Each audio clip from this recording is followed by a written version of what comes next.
तो पर्सनली मैं बताऊं तो मैं भी 2019 में इस पोजीशन में रहा था। तो ये सब ऐसी सिली मिस्टेक्स हैं जो कि आपकी रैंक काफ़ी नीचे गिरा सकता है। कि बहुत लोगों के साथ ऐसा होता है कि पहले जो अटेम्प्ट में, फरवरी के अटेम्प्ट में तो जितनी परसेंटाइल आई उससे भी कम आगे अप्रैल वाले अटेम्प्ट में, या उतनी की उतनी रहेंगी। और वही स्ट्रैटेजी मैं आपके साथ यहाँ शेयर करने वाला हूँ जिससे काफ़ी हद तक आप टाइम मैनेजमेंट कर पाओगे। Hello everyone and welcome back once again to my channel. तो जेईई मेंस के 2 अटेम्प्ट के रिजल्ट फाइनली आ चुके हैं और काफ़ी स्टूडेंट्स जो है नेचुरली वो सेटिस्फाइड नहीं है। काफ़ी उनके एक्सपेक्टेशन से कम रिजल्ट आई है काफ़ी शिफ्ट्स में। और ऐसा देखा गया कि कई शिफ्ट्स ऐसे हैं जिनमें अच्छे नंबर लाने के बावजूद उतनी अच्छी परसेंटाइल नहीं आई। तो ऐसी स्टेज पे अभी जिस पोजीशन पे आप लोग हो, मैं रेकमेंड नहीं करूँगा कि आप इस पॉलिटिक्स में फंसो, आप इस फालतू के एनालिसिस में पढ़ो कि इस शिफ्ट में पेपर आसान आया था, उस शिफ्ट में पेपर मुश्किल आया था, मेरी किस्मत बेकार निकली, उसकी किस्मत अच्छी निकली, या मेरे अच्छे नंबर थे फिर भी मेरी परसेंटाइल अच्छी नहीं आई, उसके नंबर मेरे से कम थे फिर भी उसकी परसेंटाइल मेरे से अच्छी आई, मेरे 200 नंबर थे, 200 नंबर पे भी अच्छी परसेंटाइल नहीं आई, वगैरह वगैरह। तो इन सब एनालिसिस में पढ़ने से अच्छा है कि आप आगे के जो अटेम्प्ट्स बचे हैं, आपके 2 अटेम्प्ट्स जो बचे हैं, उसमें कैसे अपना रिजल्ट इंप्रूव करा जाए, उसमें कैसे आप अपना रिजल्ट ऊपर की तरफ पुश कर सकते हो और खुद को कैसे इंप्रूव कर सकते हो, रादर देन क्रिबिंग अबाउट मेरी किस्मत अच्छी नहीं थी या उसकी किस्मत अच्छी थी या वॉटेवर कि मेरी परसेंटाइल अच्छे नंबरों पे भी अच्छी नहीं। तो ऐसा है ना कि हम अभी कुछ नहीं कर सकते इसके बारे में। जो हो गया वो हो गया, जिसको ख़राब शिफ्ट मिलनी थी उसको मिल चुकी है, लेकिन अभी भी 2 शिफ्ट बचे हैं और प्रोबेबिलिटी के अकॉर्डिंग आपको चारों शिफ्ट्स बेकार मिले ऐसा ज़रूरी नहीं है। कोई एक आधा शिफ्ट बेकार निकल गया तो उससे इतना आपको परेशान होने की ज़रूरत नहीं है।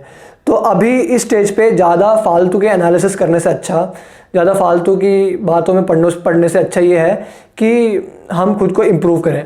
और आज के इस वीडियो में हम यही देखने वाले हैं कि अपने आगे की शिफ्ट्स को कैसे इम्प्रूव करना है। तो पर्सनली मैं बताऊं तो मैं भी 2019 में इस पोजीशन में रहा था कि जनवरी में मेरा मेंस बिल्कुल अच्छा नहीं हुआ और अप्रैल का मेंस में कैसे अच्छा कर सकता हूं। और इस पोजीशन में रहने के बाद काफ़ी कुछ सीखने को मिला। भले ही एंड का रिज़ल्ट जो आया वो मेरे एक्सपेक्टेशन से बहुत नीचे था। अगर आपने मेरे पहले की वीडियोस देखी हो तो मैंने काफ़ी बार इस बारे में चर्चा की है कि जो मेरा फाइनल रिज़ल्ट निकला वो एक्सपेक्टेशन से काफ़ी कम था। बट इस पूरे प्रोसेस में मैंने बहुत कुछ सीखा और वही जो सब मैंने सीखा है ना वो आपके साथ इस वीडियो में शेयर करने वाला हूँ, क्योंकि जो मेरा सीखा हुआ ज्ञान है वो किसी और के काम आए। अब तो मेरे काम तो आएगा नहीं, मैंने पेपर देना नहीं है फिर से, लेकिन आप लोगों के काम आए, यही मेरा पर्पज़ है इस चैनल को बनाने का। तो मैंने अपने टाइम पे काफ़ी गलतियाँ करी और मैं नहीं चाहता कि आप भी वही गलतियाँ करो, आप भी वही गलतियाँ रिपीट करो। और अगर मैं अपनी गलतियों से दूसरों को सिखा पा रहा हूँ, दूसरे वो गलती नहीं कर रहे जो मैं कर रहा हूँ, तो मैं खुद को सक्सेसफुल मानूंगा। तो इस वीडियो को स्टार्ट करते हैं सबसे पहली बात से। तो सबसे पहले आपको करना क्या है? सबसे पहले आपको ये करना है कि जो सा आपका शिफ्ट था, जिस भी पेपर में आप बैठे, जिस भी अटेम्प्ट में आप बैठे, उसका पेपर निकालो। उसका पेपर निकाल के एक एक क्वेश्चन का एनालिसिस करो और देखो कि कहाँ गलती हुई, इस क्वेश्चन को मैं क्यों नहीं कर पाया। अब ये वाली बात मैंने पहले भी एक वीडियो में बता रखी है, but I guess I should repeat it once again, क्योंकि एक अच्छा समय है उस बात को रिपीट करने का। तो मैं ये कह रहा था कि जिस पेपर में आप बैठे थे, जिस शिफ्ट में आप बैठे थे, उस शिफ्ट का पेपर निकालो और उस शिफ्ट के पेपर को पूरा सॉल्व करो और एक एक मिस्टेक को एनालाइज करो, एक एक क्वेश्चन को एनालाइज करो कि ये वाला क्वेश्चन मेरे से क्यों नहीं हुआ। अब क्वेश्चन ना होने के मेनली 3 कारण होते हैं। पहला ये कि आपको शायद वो कॉन्सेप्ट नहीं आता था, हो सकता है वो वेव ऑप्टिक्स का क्वेश्चन था और आपने वेव ऑप्टिक्स पढ़ने रखा हो, तो उस केस में आपको ज़्यादा वरी करने की ज़रूरत नहीं है। अगर आपने कोई कॉन्सेप्ट अगर नहीं पढ़ रखा तो obviously you won't be able to solve any problem related to that concept. So अगर कोई भी क्वेश्चन ऐसा है जो कॉन्सेप्ट क्लैरिटी की वजह से आप सॉल्व नहीं कर पाए, कॉन्सेप्ट आपका क्लियर नहीं था, तो उसको एक सेपरेट नोटबुक में लिख लो कि क्या क्या कॉन्सेप्ट मेरे को फिर से रिवाइज करने हैं। ये हो गया पहला कारण। अब दूसरा सबसे इम्पॉर्टेंट, सबसे खतरनाक, सबसे जानलेवा कारण पेपर में क्वेश्चन सॉल्व ना होने का, वो है सिली मिस्टेक्स। सिली मिस्टेक जैसे 2 + 3 = 6 लिख देना, या साइन एक्स का इंटीग्रेशन cos x लिख देना, माइनस cos x होता है साइन एक्स का, cos x का डिफरेंशिएशन माइनस साइन एक्स ना लिख के साइन एक्स लिख देना, प्लस माइनस की गड़बड़ कर देना, या कुछ फ्रैक्शन में न्यूमरेटर को डिनोमिनेटर बना देना, डिनोमिनेटर को न्यूमरेटर बना देना, एंड में 2 से डिवाइड ना करना कुछ, और या तो गलत ऑप्शन आपने मार्क कर दिया, आपने निकाला सी हो, आपके मन में सी है कि मैंने सी मार्क करना है, लेकिन आपने गलती से बी मार्क कर दिया हो। तो ये सब ऐसी सिली मिस्टेक्स हैं जो कि आप आपकी रैंक काफ़ी नीचे गिरा सकते हैं। और ऑब्वियसली आप नहीं चाहोगे कि कोई क्वेश्चन आपको आता हो पर कुछ केयरलेस मिस्टेक्स की वजह से, कुछ बेकार की गलतियों की वजह से, बिल्कुल ही यूजलेस मिस्टेक्स की वजह से आपको +4 की जगह -1 मिले। कौन चाहेगा? कोई नहीं चाहेगा। तो अब आप करो क्या कि अब जब भी आप पेपर एनालाइज कर रहे हो, जब भी आपको पता चले कि हाँ ये मैंने सिली मिस्टेक करी है, आपको एक एग्जांपल देता हूँ मैं क्या करता था, जो किंग्स रूल वाला एक क्वेश्चन होता है इंटीग्रेशन में, a + b - x रख देते हैं x की जगह पे और फिर दोनों का ऐड कर देते हैं, तो 2i = समथिंग आ जाता है और i = जो भी इंटीग्रल है अपॉन 2 आ जाता है। तो होता क्या था, जब भी मैं ऐड करता था मैं एंड में 2 से डिवाइड करना भूल जाता था और ऑप्शन में दे भी रखा होता है वो, बिना 2 से डिवाइड किए जो आंसर आ रहा है ना वो ऑप्शन में दे रखा होता है आपको फंसाने के लिए। तो ऐसे क्वेश्चंस में आपको नहीं फंसना। तो कोई भी ऐसा क्वेश्चन मिले जहाँ पे आपको पता चला कि आपने सिली मिस्टेक करी है, तो उस सिली मिस्टेक को एक सेपरेट से एक नोटबुक में लिख लो और जब भी आप रिवाइज कर रहे हो तो उस नोटबुक को रिवाइज कर लेना एक बार कि हाँ मैंने सिली मिस्टेक उस टाइम पे करी थी, अब मैंने अगली बार सिली मिस्टेक नहीं करनी। जो मैं एक बार गलती कर चुका हूँ उसको कभी मैंने दोहराना नहीं है। एक बार गलती कर दी तो उसको लिख लेना है, रट लेना अच्छे से कि ये गलती करी है मैंने, आगे से गलती नहीं करूँगा मैं। ठीक है, तो ये वो सिली मिस्टेक वाली बात। अब तीसरी बहुत ही इंपॉर्टेंट बात है टाइम मैनेजमेंट की वजह से पेपर ना कर पाना। अब होता क्या है कि हो सकता है कोई क्वेश्चन हो और आपको आता हो, वो आपने पढ़ रखा हो, लेकिन आपके इनएफिशिएंट टाइम मैनेजमेंट स्ट्रैटेजी की वजह से आप उस क्वेश्चन तक पहुंचे ही नहीं। आपने टाइम इतने बेकार तरीके से मैनेज किया कि आपने उस क्वेश्चन को देखा ही नहीं, या टाइम सही से मैनेज ना कर पाने के कारण आपने उस क्वेश्चन को स्किप कर दिया ये सोच के कि मैं बाद में आऊँगा, लेकिन वो क्वेश्चन आपको आता था। अगर आपको टाइम मिलता तो आप क्वेश्चन कर लेते। तो ये भी बहुत ही बेकार चीज़ है, क्योंकि अगर आपको कोई क्वेश्चन आता है और केवल टाइम के कारण आपने उस क्वेश्चन को अटेम्प्ट नहीं किया, आप अगर अटेम्प्ट कर लेते, अगर आप उस क्वेश्चन को एक बार सॉल्व करने की कोशिश करते तो हो सकता है आपके नंबर थोड़े और ज़्यादा आ जाते और आपकी रैंक थोड़ी सी और ऊपर बढ़ जाती। तो इनएफिशिएंट टाइम मैनेजमेंट एक बहुत ही बड़ा दुश्मन होता है एक जेईई एस्पिरेंट के लिए। तो इसको सही करने के लिए एक बहुत ही अच्छी स्ट्रैटेजी मेरे टीचर्स ने मेरे को बताई और मेरे कुछ फ्रेंड्स ने मेरे को बताई, और वही स्ट्रैटेजी मैं आपके साथ यहाँ शेयर करने वाला हूँ, जिससे काफ़ी हद तक आप टाइम मैनेजमेंट कर पाओगे। तो वो स्ट्रैटेजी ये है कि जब भी आपके पास पेपर आए ना, आप उस पेपर को 3 स्कैन्स में पूरा करो। 3 स्कैन्स इन द सेंस, पहली बार पूरे पेपर को स्कैन करो। पूरे पेपर इन द सेंस आप समझ लो आप फिजिक्स आपको बहुत स्ट्रांग है और आपकी आदत है कि आप फिजिक्स से स्टार्ट कर रहे हो, तो आपने जैसे फिजिक्स उठाया, फिजिक्स के पेपर को पूरा स्कैन करो आप। जो उनसे क्वेश्चन बिल्कुल ही खाली क्वेश्चन है, बिल्कुल उनमें ज़्यादा दिमाग लगाने की ज़रूरत नहीं है। कुछ काफ़ी सिंपल से क्वेश्चन होते हैं, 1 लाइनर क्वेश्चन होते हैं। फॉर एग्जांपल म्यूचुअल इंडक्टेंस किसके प्रोपोर्शनल होती है या सेल्फ इंडक्टेंस किसकी प्रोपोर्शनल होती है, तो उसका आंसर आपको या तो पता है या तो आपको नहीं पता है। ठीक है, मतलब बस 1 वर्ड आंसर टाइप का कह सकते हो। अगर आपको नहीं पता है, आपने आगे बढ़ जाना है, और आपको पता होगा तो आप सीधा उसको मार करके आगे निकल सकते हो। So these questions don't demand a lot of time, और आप उन क्वेश्चंस को देखते ही आप within few milliseconds आप उन क्वेश्चन को अटेम्प्ट करके सही करके आगे जा सकते हो। तो पहले स्कैन में आपको वो वाले क्वेश्चंस कर लेने हैं जो बिल्कुल ही खाली क्वेश्चन है, जिनमें कोई कैलकुलेशंस इन्वॉल्व नहीं है, जिनमें कोई कॉन्सेप्ट इन्वॉल्व नहीं है, खाली जो मेमोरी बेस्ड क्वेश्चन या इन्फॉर्मेशन बेस्ड क्वेश्चन जो कह सकते हो, जो बिल्कुल भी टाइम डिमांड नहीं करते, उन क्वेश्चंस को आपने पहले स्कैन में निपटा लेना है। ठीक है, अब दूसरे स्कैन में आपको क्या करना है कि जो relatively more time demanding question है बट रिलेटिवली ईजी क्वेश्चन है। फॉर एग्जाम्पल कुछ अगर बेसिक फार्मूला आपको यूज़ करना है, फॉर एग्जाम्पल कोई फ्रिक्शन का आसान सा क्वेश्चन है कि मतलब इधर से इतना फोर्स लगा रहे हैं, म्यू इतना दे रखा है, तो बताओ फ्रिक्शन फोर्स कितना लग रहा होगा। ऐसे बेसिक जो कॉन्सेप्ट लग रहे होते हैं ना, फार्मूला एप्लीकेशन थोड़ा सा पेन चलाया या मेंटल मैच करके हमने आंसर लिख दिया उसका। तो ऐसे वाले क्वेश्चंस आप दूसरे अटेम्प्ट में करो। अब तीसरे स्कैन में आपने क्या करना है कि जो रिलेटिवली टफर साइड पे क्वेश्चन है, जो मॉडरेट टू टफ कैटेगरी वाले क्वेश्चन है, उनको आपने तीसरे अटेम्प्ट में सॉल्व कर लेना है। अब ये कौन से क्वेश्चन होते हैं? ये वो क्वेश्चन होते हैं जिनमें आपको एक या एक से ज़्यादा कॉन्सेप्ट इन डेप्थ अप्लाई करना होता है। फॉर एग्जांपल कुछ क्वेश्चन होते हैं जिनमें हीट एंड थर्मोडायनेमिक्स लग रही होती है, साउंड वेव्स के कॉन्सेप्ट भी लग रहे होते हैं, और कुछ मैकेनिक्स के कॉन्सेप्ट भी लग रहे होते हैं।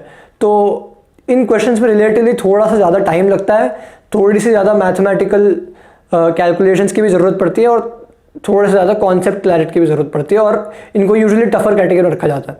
तो एक बार आपने पहला और दूसरा स्कैन कंप्लीट कर लिया, मतलब पहले इजी वाले क्वेश्चंस और दूसरे मॉडरेट वाले क्वेश्चंस। अब आप जो तीसरे टफर वाले कैटेगरी वाले क्वेश्चन है उनकी तरफ आप प्रोसीड कर सकते हो। तो इससे होगा क्या कि पहले आपने आसान वाले क्वेश्चन निपटा दिया, सारे जितने भी खाली खाली क्वेश्चन हैं उनको पहले ही निपटा दिया, ताकि आपको बाद में इसका मौका ही ना मिला कि टाइम नहीं था और मैं आसान वाले क्वेश्चन कर नहीं पाया, क्योंकि आप चल ही ईजी से डिफिकल्ट की तरफ रहे हो। अगर आप आगे ही नहीं बढ़ पाए, इसका मतलब है कि आप आसान क्वेश्चन नहीं कर पाए होगे। तो एक बार आपने आसान क्वेश्चन कर दिया तभी आप आगे बढ़ रहे हो।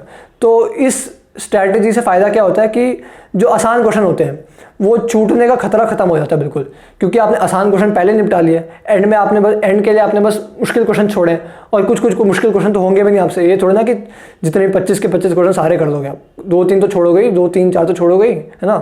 तो इससे होगा क्या कि जो आसान क्वेश्चन है वो आप निपटाते हुए चलोगे, और एंड में ये नहीं लगेगा कि यार ये आसान क्वेश्चन था, ये मैं कर नहीं पाया।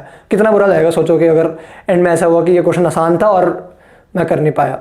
तो इस ब्लंडर को अवॉइड करने के लिए ये काफ़ी अच्छी स्ट्रैटेजी है जो आप फॉलो कर सकते हो। तो ये मैंने 3 गलतियां बताई आपको जो आपको अवॉइड करनी चाहिए, और कैसे अवॉइड करनी चाहिए, मैंने क्या तरीका यूज़ किया इनको अवॉइड करने के लिए, ये भी आपको बता दिया। तो आप इनको कंसिडर कर सकते हो। मैं ये नहीं बोल रहा कि आप बिल्कुल यही फॉलो करो, बहुत लोगों के लिए काम कर जाती है, तो मैंने बता दिया। अगर आपके लिए काम कर जाए तो वेल एंड गुड, नहीं तो आपके पास और भी तरीके हैं ही। अब अगली बात यह है कि जितने भी पेपर्स हुए ना अभी तक, फरवरी और मार्च अटेम्प्ट के जितने भी पेपर्स हो गए, सभी पेपर्स को पकड़ो और एक एक करके सॉल्व करने बैठ जाओ। अब आपको करना क्या है कि जोन से क्वेश्चन में कौन से क्वेश्चन में कौन सा टेक्निक यूज़ हो रहा है, कौन सा प्रॉब्लम सॉल्विंग अप्रोच यूज़ हो रहा है, और किस तरह की मेंटालिटी रख के प्रॉब्लम को सॉल्व किया जा रहा है, इस चीज़ को आपने सीखना है। आपको ये नहीं करना कि खाली उस क्वेश्चन को कैसे सॉल्व करना है ये सीख के आगे बढ़ गए, ये नहीं करना आपको। जेईई मेंस में होता क्या है कि बहुत ही limited amount of techniques and concept पे बेस्ड वो क्वेश्चंस बनाता है। अब एक ही टेक्निक के पे बेस्ड या एक ही प्रॉब्लम सॉल्विंग मेथोडोलॉजी पे बेस्ड वो बहुत सारे क्वेश्चंस बना सकते हैं। तो अगर आप एक क्वेश्चन से वो टेक्निक सीख जाओ, वो प्रॉब्लम सॉल्विंग मेथड सीख जाओ, तो उस एक क्वेश्चन से टेक्निक सीखने के कारण आप बहुत सारे क्वेश्चन सही कर सकते हो। फॉर एग्जाम्पल अगर मैं बताऊँ आपको, मैटर से डिटर्मिनेंट में क्रैमर्स रूल हो गया।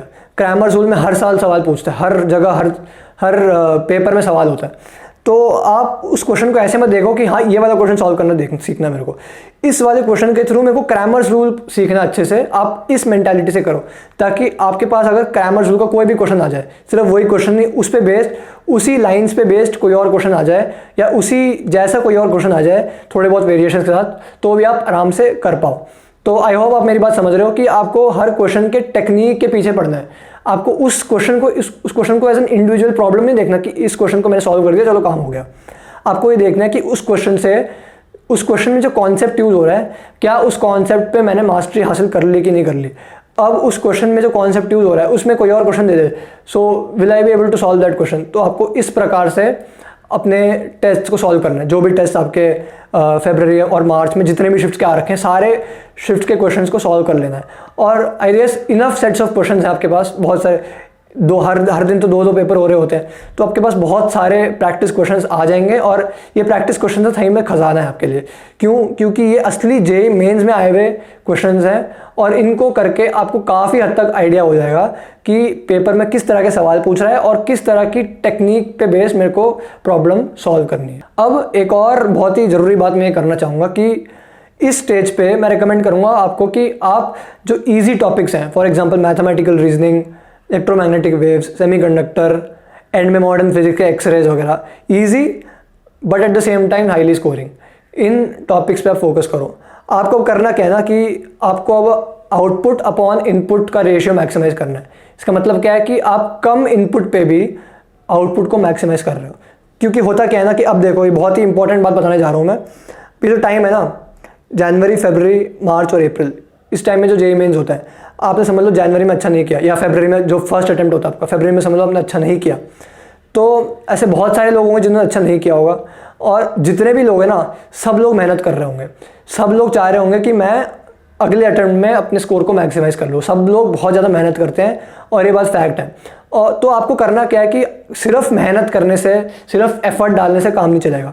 आपको कुछ ऐसा करना पड़ेगा जो शायद से दूसरे लोग नहीं कर रहे, या आपको अपनी स्टडी करने की स्ट्रैटेजी थोड़ी सी और ऑप्टिमाइज़ करनी पड़ेगी। आपको ये नहीं करना कि मैं खाली पढ़ा जा रहा हूँ और क्वेश्चन सॉल्व करे जा रहा हूँ अंधों की तरह, ब्लाइंडली क्वेश्चन सॉल्व करे जा रहा हूँ, ऐसा नहीं करना आपको।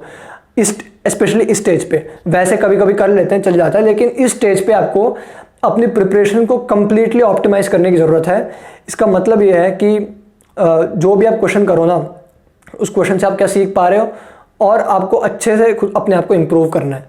क्योंकि हो सकता है आपका एब्सोल्यूट जो मार्क्स आ रहे हैं वो तो इम्प्रूव हो जाए, हो सकता है मेरे फरवरी में 150 आ रहे हों और अप्रैल में 200 आ गए। एब्सोल्यूट टर्म्स में तो मेरे नंबर बढ़ गए, लेकिन वो सबके बढ़े हैं, सिर्फ आपके नहीं बढ़े, सबके नंबर बढ़े हैं।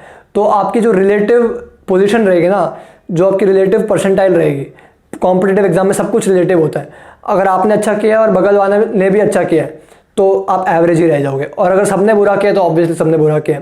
तो आपको बाकी लोगों से आगे निकलना है, आपको बाकी लोगों के रिलेटिव आगे निकलना है। सब लोग भाग रहे हैं, सब लोग रेस में दौड़ रहे हैं, सब लोग मेहनत कर रहे हैं, लेकिन आपको अपने सिर्फ एब्सोल्यूट स्कोर को नहीं बढ़ाना, आपको बाकियों के रिस्पेक्ट में आगे निकलना है। ठीक है, मैंने बहुत लोगों को देखा है और ये बहुत ही दुखद बात है कि बहुत लोगों के साथ ऐसा होता है कि पहले जो अटेम्प्ट में, फरवरी के अटेम्प्ट में तो जितनी परसेंटाइल आई उससे भी कम आ गई आगे अप्रैल वाले अटेम्प्ट में, या उतनी की उतनी रह गई despite having work so much hard. तो ऐसा होता है इसलिए क्योंकि सब ने हार्ड वर्क करा है। ऐसा नहीं कि आप अकेले हार्ड वर्क कर रहे हो, सब लोग मेहनत कर रहे हैं और सब लोग अपने रैंक को बढ़ाने की कोशिश कर रहे होंगे। तो आगे जाते जाते ना, जितना आप 90 से 95, फिर 95 से 100 जैसे जैसे आगे बढ़ते जाओगे ना, जो आप फ्रिक्शन महसूस करोगे, जो आप रेजिस्टेंस महसूस करोगे, जो आप चैलेंजेस महसूस करोगे, वो भी मुश्किल होता जाएगा। 70 से 80 इंप्रूव करना बहुत आसान होता है, 80 से 90 थोड़ा सा ज़्यादा मुश्किल होता है बट रिलेटिवली आसान होता है। 90 to 95 थोड़ा सा डिफिकल्ट हो जाता है, और 95 to 100 इंप्रूव करना, मतलब 95 to 100 अपने मार्क्स को खींचना ज़्यादा मुश्किल हो जाता है। तो आपको ये भी इंश्योर करने की ज़रूरत है, जो बाकी लोग नहीं कर रहे, कि आप वो कर रहे हो कि नहीं कर रहे हो। क्योंकि at the end of the day JEE mains जो है वो रिलेटिव एग्ज़ाम है। अगर सबने अच्छा किया, सबके आप जितने नंबर है, तो परसेंटाइल आपकी वहीं के वहीं रह जाएगी और कोई ये नहीं चाहेगा। ठीक है, तो जो मैंने आपको अभी बताया वो सब आपको ध्यान में रखने की ज़रूरत है।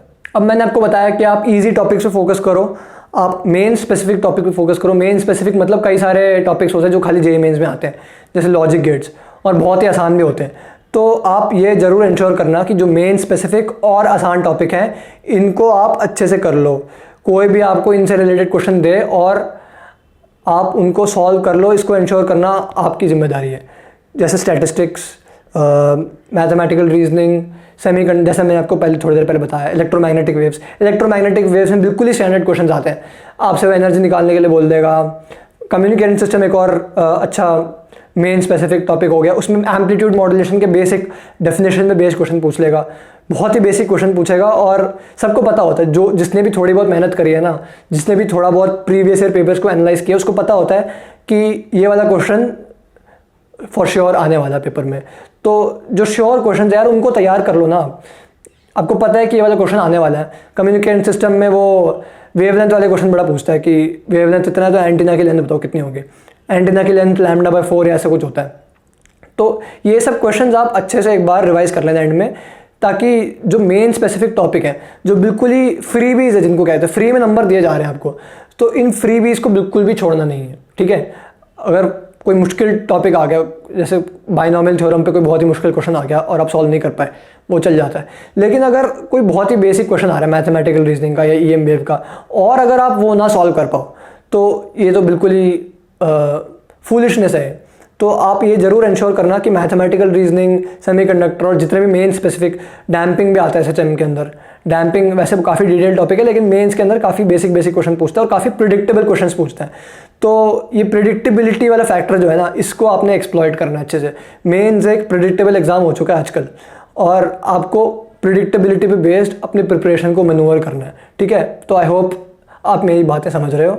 और हाँ, एक और बात, कुछ लोग होंगे जो बोर्ड एग्जाम के साथ साथ मेंस की तैयारी कर रहे होंगे, तो इस केस में आपको ऐसा बिल्कुल नहीं करना कि आप बोर्ड के लिए अलग सी प्रिपरेशन कर रहे हो और मेंस के अलग सा प्रिपरेशन कर रहे हो। मैंने बहुत बार ये बात बोली है कि जो बोर्ड एग्जाम का सिलेबस होता है ना, that is actually subset of what is asked in your JEE exam. ठीक है, तो अगर आपने जेईई के लिए पढ़ लिया तो यार बोर्ड तो आराम से हो ही जाएगा आपसे। अगर किसी बंदे को सेंटेंस फॉर्म करना आता है तो वो ABCD तो जानता ही होगा। बोर्ड में कुछ बोर्ड स्पेसिफिक टॉपिक्स होते हैं, उसमें पढ़ने में हार्डली कितना टाइम लगता है। तो बोर्ड एग्जाम के लिए आपको सेपरेटली टाइम डिवोट नहीं करना। और एक और टाइम बचाने के लिए एक हैक कह सकते हैं, वो ये कि जब भी आप बोर्ड एग्ज़ाम के लिए रिवाइज़ करने बैठो, मान लो कल आपका प्री बोर्ड है या आप बोर्ड एग्ज़ाम के लिए थोड़ा सा रिवाइज़ करना चाह रहे हो, तो जब भी आप कोई टॉपिक बोर्ड एग्ज़ाम के लिए रिवाइज़ करने बैठो, फॉर एग्जांपल मान लेते हैं कि आप इंटीग्रेशन रिवाइज़ कर रहे हो मैथ्स में, तो आप ये मत करो कि खाली आपने बोर्ड लेवल का इंटीग्रेशन रिवाइज़ कर लिया या जो बोर्ड स्पेसिफिक क्वेश्चन है खाली उनको देख लिया। वो तो देखना ही देखना है। अगर आपने कोई बोर्ड स्पेसिफिक टॉपिक उठा लिया जो कि जेईई में भी पूछा जाता है, जैसे कि इंटीग्रेशन मैंने आपको बताया, आप ऐसा कर सकते हो कि मैंने बोर्ड का तो कर ही लिया और साथ ही साथ मैं जेईई लेवल के क्वेश्चंस भी प्रैक्टिस कर लूँ एक बार, ताकि मैं एक तीर से दो निशान मार दूँ कि मतलब मैंने साथ ही साथ बोर्ड का भी रिवाइज़ कर लिया और साथ ही साथ जेईई का भी रिवाइज़ कर लिया। और अब साथ के साथ जो आपने क्वेश्चंस लिख रखे थे साइड पे, जो इंपॉर्टेंट क्वेश्चन जो आपने मार्क कर रखे होंगे उनको भी रिवाइज़ कर लेना, और जो आपके जेईई से रिलेटेड अच्छे वाले क्वेश्चन होते हैं, फुल टफ लेवल के क्वेश्चन होते हैं, उनको भी प्रैक्टिस कर लेना। तो इससे होगा क्या कि बोर्ड का भी आपका सेट हो जाएगा और जेईई का तो होगा ही। तो इससे ये नहीं होगा कि आप बोर्ड के लिए अलग से टाइम दे रहे हो और जेईई के अलग से टाइम दे रहे हो, दोनों एक साथ हमने निपटा लिया इस ट्रिक को यूज़ करते हुए।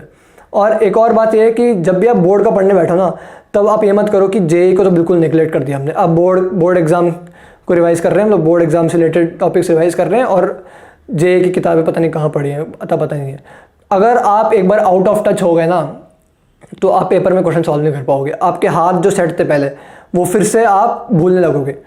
तो आपको आउट ऑफ टच बिल्कुल नहीं होना है। जो भी जेईई में पूछा जा रहा है उसको प्रैक्टिस करते रहना है। बिल्कुल ऐसा नहीं करना कि अच्छा कल प्री बोर्ड में स्कूल में तो मैं बिल्कुल जेईई को छोड़ रहा हूँ और खाली बोर्ड का पढ़ रहा हूँ। ऐसा अगर कर लेते हो ना तो आपके हाथ सेट नहीं होंगे जेईई के पेपर में, आप आउट ऑफ टच हो जाओगे और एंड में नुकसान आपका ही होगा।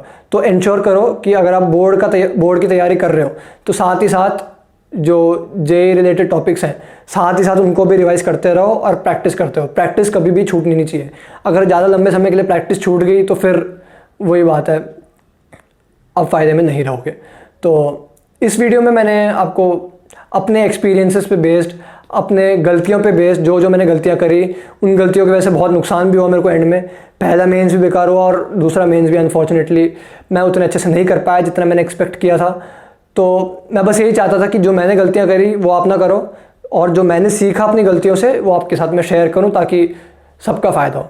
So thank you very much. और अगर आपको ये वीडियो पसंद आई, आपको लगता है कि मेरी गलतियों से आप कुछ सीख पा रहे हो, तो do consider subscribing to this channel, this video a like. और अगर आपके दोस्त हैं जो जेईई के लिए प्रिपेयर कर रहे हैं तो उनके साथ ये वीडियो ज़रूर शेयर कीजिएगा ताकि सबके पास नॉलेज पहुँचे और सबका फ़ायदा हो। Thank you so much and मिलते हैं अगले वीडियो।